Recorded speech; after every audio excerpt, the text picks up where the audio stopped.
Lui, c'est le nouveau Premier ministre de l'Écosse, Humza Yousaf. Il est le premier musulman et la première personnalité issue d'une minorité ethnique à occuper ce poste. I'm forever thankful that my grandparents made the trip from Punjab to Scotland over 60 years ago.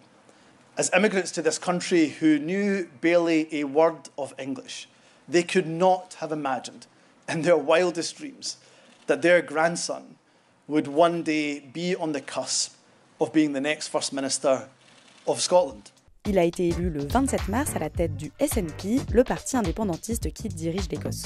Il s'agit d'un gouvernement local qui exerce depuis 1998 certaines compétences transférées par Londres, comme la santé, l'éducation, les transports, la justice, etc. Humza Yousaf prend la suite de Nicola Sturgeon, qui a démissionné en février. Comme elle, il affiche des positions progressistes. Mais reprenons depuis le début. Qui est Humza Yousaf ? Il est né en 1985 à Glasgow. Son père, originaire du Pakistan, a émigré avec sa famille dans les années 1960. Sa mère, elle, est née au Kenya. En 2011, il est élu au Parlement écossais et marque les esprits car il prête serment en anglais et en ourdou, la langue nationale du Pakistan. I, Humza Haroon Yousaf. En 2012, il entre au gouvernement comme ministre des Affaires externes et du Développement international. En 2016, il est ministre des Transports et en 2018, il est secrétaire d'État à la Justice. Il fait alors passer un projet controversé, le Hate Crime Bill.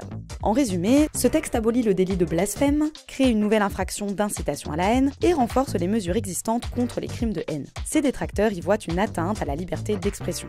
En 2021, dernier changement de ministère, il devient ministre de la Santé et doit gérer la crise du Covid. Pendant sa campagne pour prendre la tête du SNP, il s'est placé dans la continuité de Nicola Sturgeon. Il se bat pour l'indépendance de l'Écosse bien sûr, mais il soutient aussi une loi controversée permettant de faire reconnaître plus facilement un changement de genre.